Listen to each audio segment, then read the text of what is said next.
Signal gasoline. Let every traffic signal remind you do go farther with Signal. Yes, you do go farther with Signal.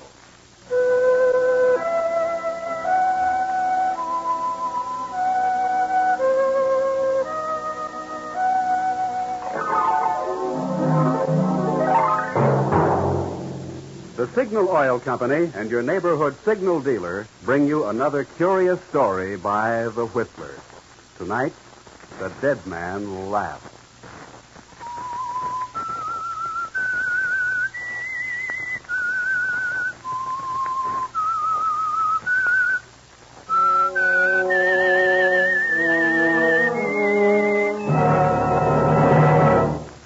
I am the Whistler, and I know many things, for I walk by night. I know many strange tales hidden in the hearts of men and women who've stepped into the shadows. Yes, I know the nameless terrors of which they dare not speak.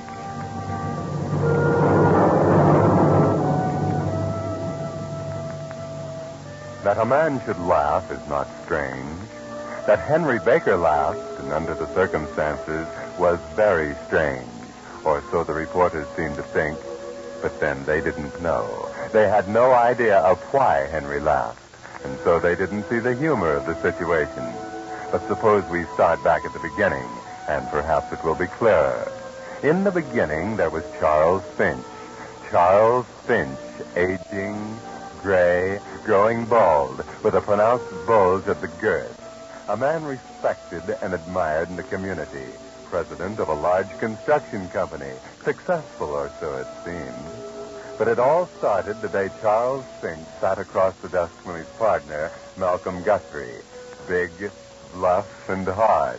And Charles said, Guthrie, you can't do this to me. You can't. Can't is a word you taught me never to use, Finch. And I learned the lesson well. I not only can, I'm doing it. In fact, I've done it. I am now sole owner of the Finch and Guthrie Construction Company, and you're out. Completely. Malcolm, how can you do a thing like that? You know what this company means to me. I started it. I built it. Made it successful. Why, it's my whole life. I've sacrificed everything for it. Marriage, a home, happiness, everything. You can't know what you're doing to me. Oh, Finch, you're a fool. A fool? Yes, a fool. If you gave up everything for this, a fool if you let it mean so much to you, a fool if you didn't protect yourself any better than you did. Well, I'm not a sentimentalist, Finch. I'm a hard-headed businessman. I saw my chance to feather my own nest, and I took it. You'd have done the same if you'd been smart enough. But you weren't. No. So I won. And you're finished. You cold-blooded swindler. Get out, Finch. All right. All right, you don't have to throw me out. I'll go.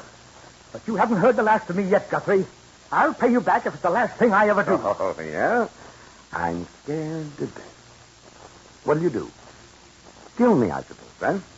Might not be a bad idea. Yeah? Well, you'd better make it good, Finch. You'd better figure all the angles.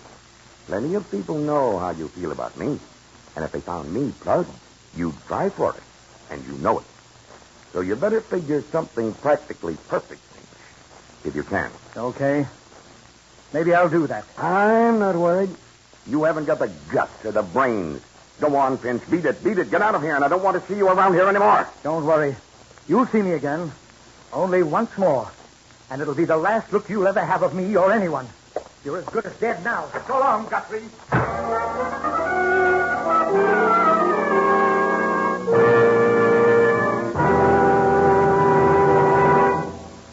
With the prologue of tonight's story, The Dead Man Laughed, the Signal Oil Company brings you another of the strange tales of the Whistler. Now, before the story continues, the Signal Oil Company wants to pass along the War Production Board warning to drivers about increasingly serious shortage of tires.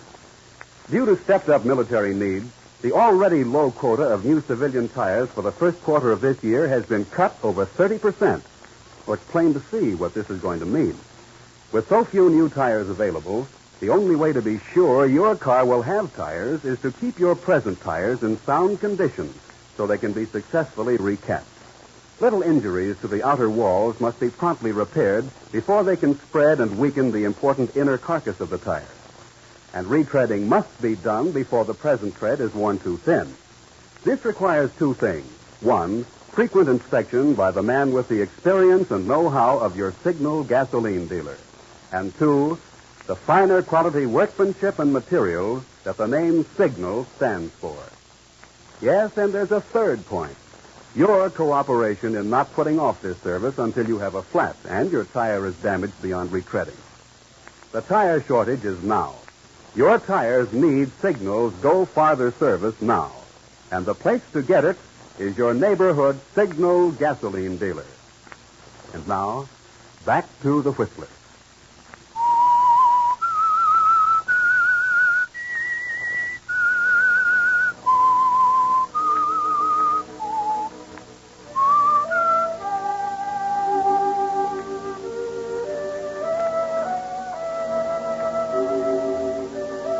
Well, Charles Finch, Malcolm Guthrie has only himself to blame for what is coming, doesn't he? He gave you not only the motive for murder by swindling you out of your share of the company, he gave you also the idea for murder, his murder, which you promised to carry out. But how, Charles? How? You haven't figured that out yet, have you? And as Guthrie said, it has got to be good, very good, because you don't want to die for it, do you? And so you rack your brains for the perfect crime, and you're lost in thought as you walk home along your usual path through the park. Lost in thought until... Hey, mister. Huh? Mister, you couldn't help a fellow out, could you?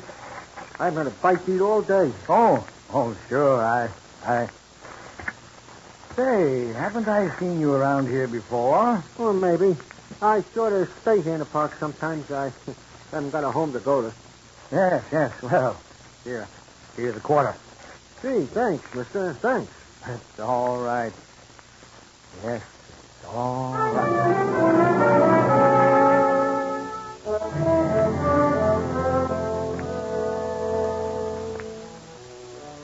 Now what's on your mind, Charles?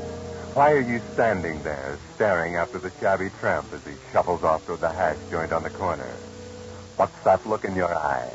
And what did you mean by, it's all right? Yes, that's it. Of course. What could be more perfect? Yes, perfect, isn't it, Charles? The very idea you needed.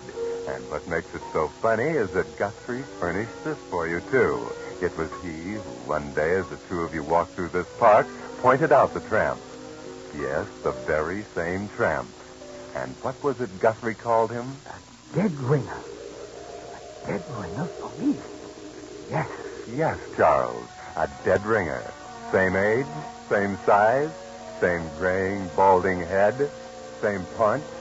It was a funny coincidence at the time. Now it's funny, but in a different way. Because that shabby old tramp has started the ideas going around in your head. And you follow him, don't you, Charles? Watching him go into the hash joint, order some food, and sit down.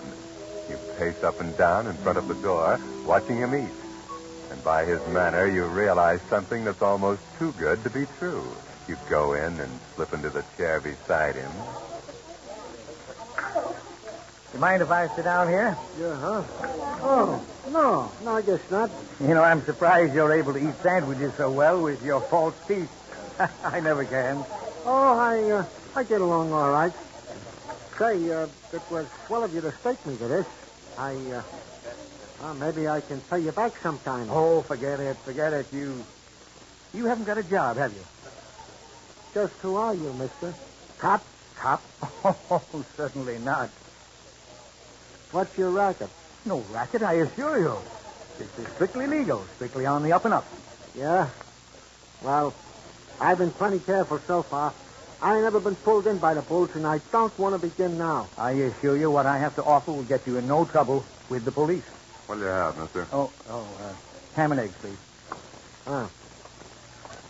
Okay. I'm listening. Well, it's this way.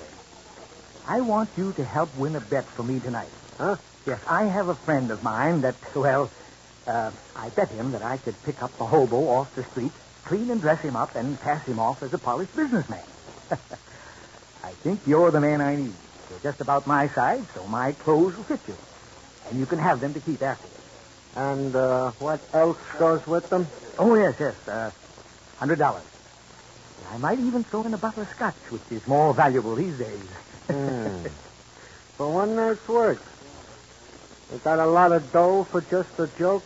Well, I'm not financially strapped exactly. No, I guess you're not. But, you're sure this is legal, all right? You know, I can't afford to take no chances. Absolutely. Oh, here's my card. It has my address. I'll expect you there tonight. Hey, this is a long walk. Way out. Oh, here's $5. That should get you there. And don't spend it on liquor. I'll have plenty of that and good stuff when you get there. Okay. Don't worry. For the rest of this lettuce, I'll be there. With bells on. Oh, we can do without the bells. As a matter of fact, since this is to be a surprise, be sure to keep it a secret. Got to come in through the side door from the side street. And don't let anybody see you come in. Huh? Well, he might come early. I wouldn't want the joke spoiled just by his seeing you go in. He's taking chances. Oh, yeah. Okay, I'll get in all right. About 8 then? Yeah. Fine. Don't worry. You'll see. It'll be a great joke. In fact, it'll kill him.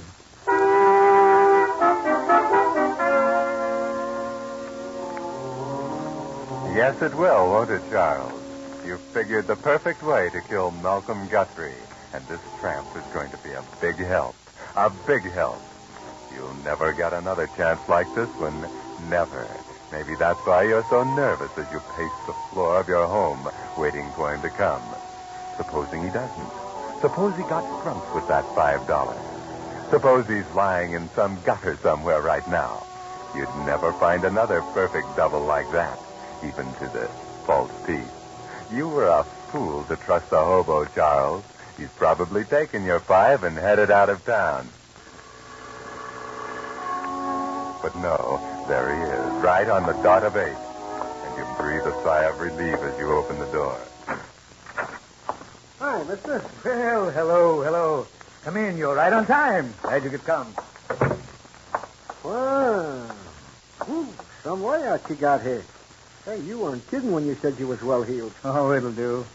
And it won't be long before you fit right into the surroundings as if it were yours. Well, I don't know about that. I kind of feel like a fish out of water.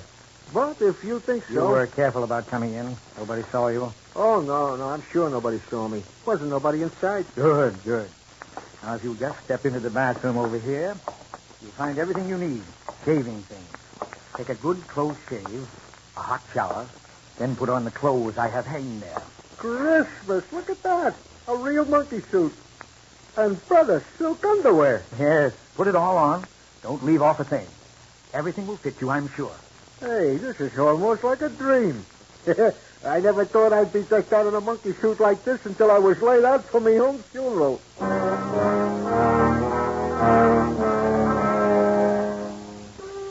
A monkey suit for his funeral. He doesn't know how right he is, does he, Charles? And Guthrie, if he only knew what plans were unfolding. You wait impatiently for the tramp to complete his change. It's very important that it be complete, that he resemble you closely. Will he? Did you figure it right? Well, you'll know in a moment. The door opens and you clench your fist. Well, how's this?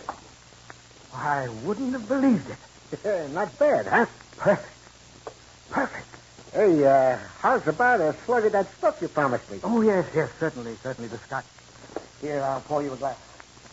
Yeah. You know, I did just like you said. I didn't have a drink all day. Hey, that looks like good stuff. Don't see much of that anymore. Here, try this. Yeah, thanks. Hey, that hits the spot. Yeah, you know, I think I'm going to like this kind of life. Here, have another. Help yourself to the bottle. No fooling. Well, thanks. Hey, when do we get the payoff in this joke? Oh, any minute now. By the way, what's your name? Baker. Henry Baker. Baker. That one tastes just like another. Hey, this is the life. Funny thing, I almost didn't come up here. No? Why not? Oh, I don't know. Seems sort of fishy. Money guy like you picking me up to do a job for real letters? Yeah, I figured there must be some catch to it somewhere. But all I gotta say now is that this... Hey. Hey, what's up? What's the big idea? Look, what's the gun for? You ain't gonna... Hey, mister, cut it out. No, don't shoot.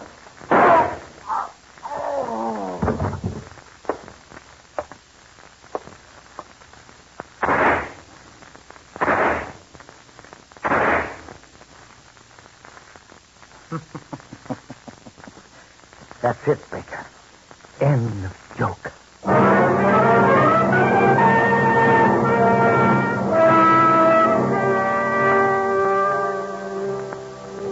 Okay, Charles Finch. That's the first step. Or should I call you Henry Baker, who answers the description of Charles Finch, lying dead on the floor, his face disfigured just enough. Now it's a simple matter to take out his false teeth, exchange them with yours, put on the clothes of the tramp, and then quickly sprinkle kerosene over the body, the room, and set a match to it.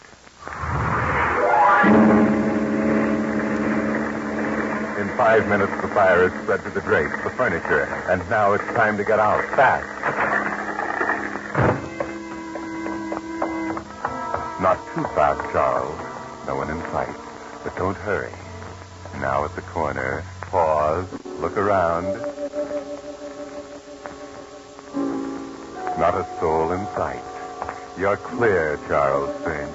Oh, pardon me, Henry Baker. Charles Finch lies dead in his home, doesn't he? The flames licking away any telltale identification and completing your job. And you're on your way to pay a debt.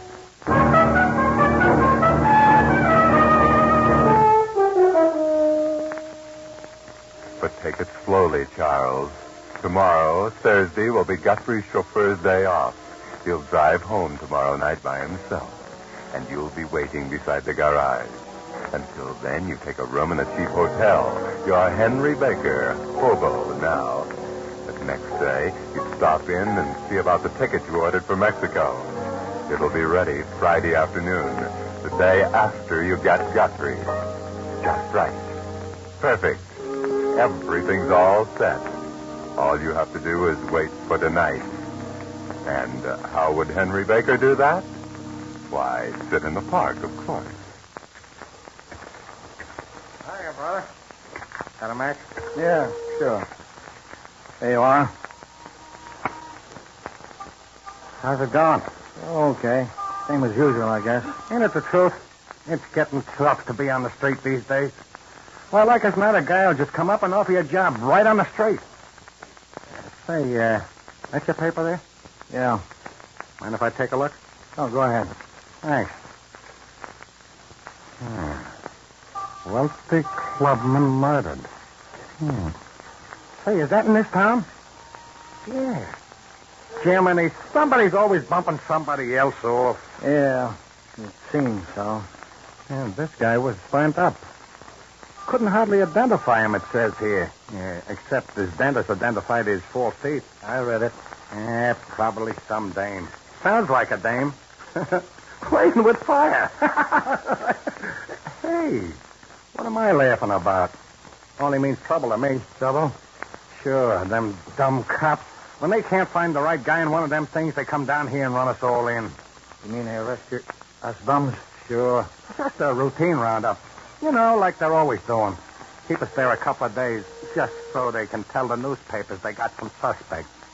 Well, I hope they get that guy real quick. Otherwise, me and you better hit the road for a while. Yeah, I'm not worried. That's just what I plan to do, hit the road. But I got a couple of things to attend to first. Yeah, just a couple.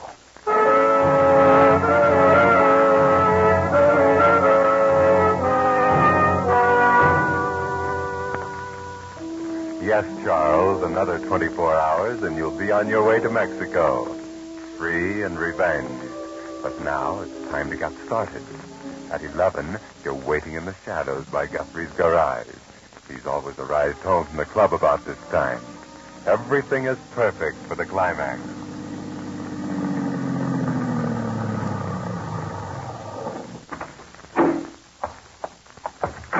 with your hands. What is this? Get back in the garage and you'll find out. Okay. All right, keep your hands up. What money you want? My wallet is I'm not interested in your money. I don't understand. Turn around, you'll see what I mean. I still don't get it. Maybe if I stepped into this shaft of moonlight. Finch. Yes, Guthrie. Are you surprised? But the papers. Papers said you were dead. Murdered. Yes, I know.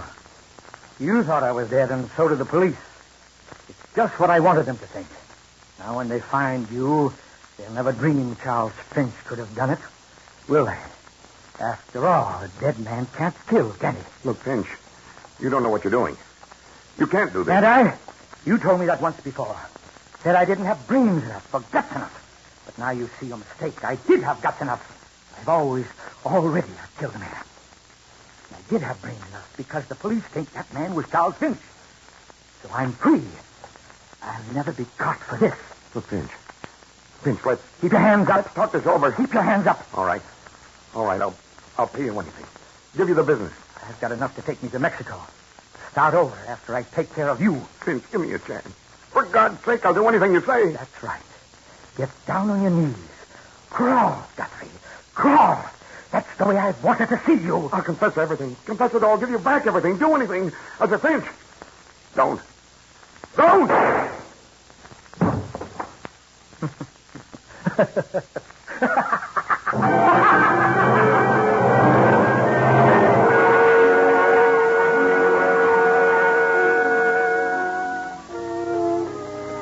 Well, Charles, your revenge is complete.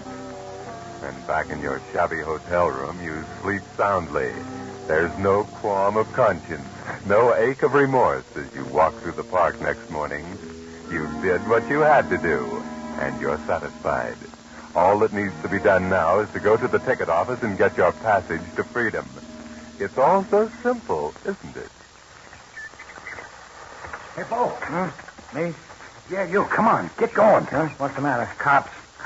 Come on. Don't waste time. Come on.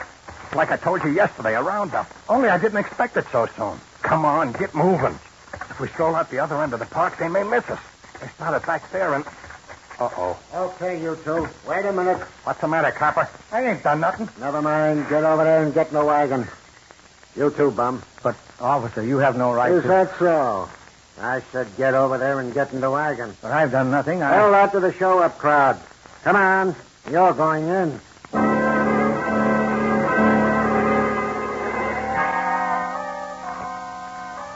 This is something you hadn't counted on, isn't it, Charles? But then there's nothing to worry about, is there? They can't possibly connect the hobo Henry Baker with the murders. And your friend, the other hobo, told you they'd only keep you a couple of days. That means only that your trip will have to be delayed a little. But what difference does that make, as long as you get away in the end? You're fingerprinted and photographed and stood up in the line under the lights. But you're not worried. Not really. Step forward when I call your name. Alonzo Allen. Alonzo Allen, alias Allen James, vagrant, 37, 5 feet 10, 132, dark complexion, brown eyes, brown hair. Picked up on suspicion. Rearrest for vacancy. All right, step back.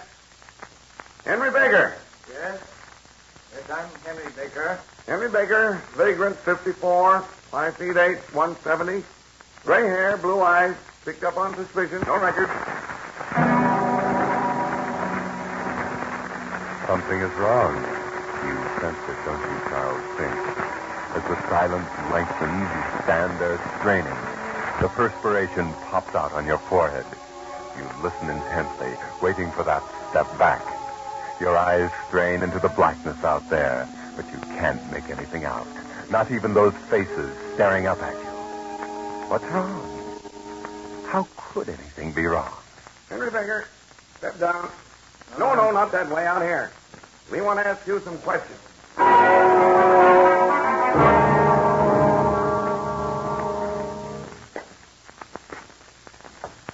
What did you say your name was? Henry Baker. What other names have you used? None. Sure of that? Of course I'm sure. My name's Henry Baker. Okay. Now, take a look at those. What? They're just fingerprints? Yes, your fingerprints. The ones we made a few minutes ago. Well, Take a good look. Notice the little whorls there. Very distinctive ones, see? yes. Okay, now take a look at these. Notice anything different? No. Neither do I. They're the same fingerprints. They're yours, and it doesn't take an expert to see it. So what? So nothing. Only this second set of prints we got off of a liquor glass in the burned house of a guy who was murdered a couple of days ago. Guy by the name of Charles Finch. That name familiar to you? I never heard of him. Okay, that's your story. But we're booking you. Booking you for murder.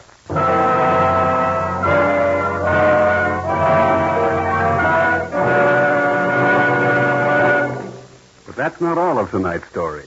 The Whistler will return in just a moment with a strange ending of tonight's tale. Meantime, here are 2 tips for making today's ration gasoline go farther. Tip number 1 is from Uncle Sam. It's carpooling, and it's saving gasoline for millions of motorists.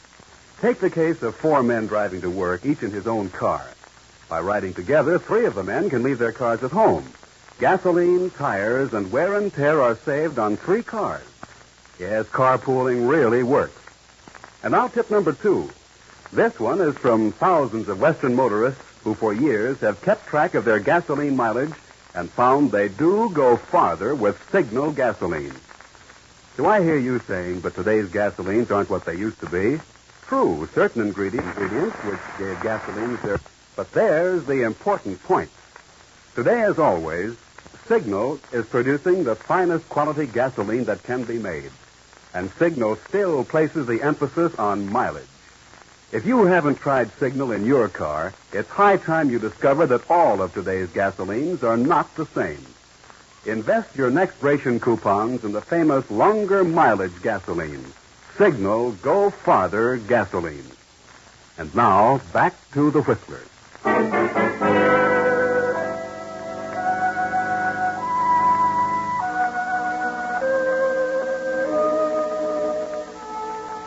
Yes, Charles Finch, you forgot about the fingerprints. You made the mistake of pouring the tramp a glass of liquor. The glass was found beside the body. Of course, later they found your prints all over what was left of the home, and so they booked you for murder. But then, not exactly you, Charles Finch. They booked Henry Baker for the murder. They convicted Henry Baker. They sent him to the execution chamber. And the reporters wondered why. Just before the switch was thrown, you threw back your head and laughed. Laughed long and loudly until suddenly you could laugh no more. They didn't see the humor in the situation. You were the only one who saw that. Because you were the only one who knew you were being executed for your own murder. The murder of Charles Finch. You couldn't tell them who you really were without exposing yourself to another murder, that of Malcolm Guthrie. So you died for murdering yourself. And when you laughed, it was a dead man laughing.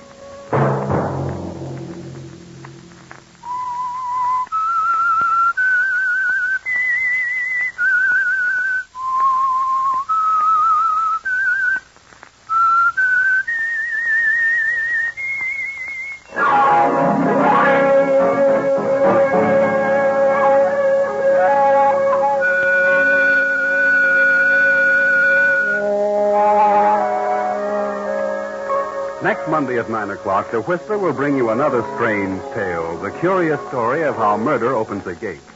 The Whistler is broadcast for your entertainment by the marketers of Signal gasoline and motor oil and fine quality automotive accessories, and by your neighborhood Signal dealer. This program, directed by George W. Allen, with tonight's story by Lewis Herman, music by Wilbur Hatch, is transmitted to our troops overseas by the Armed Forces Radio Service. Bob Anderson speaking, and suggesting that you let every traffic signal remind you do go farther with Signal gasoline. Yes, you do go farther with Signal. This is CBS, the Columbia Broadcasting System.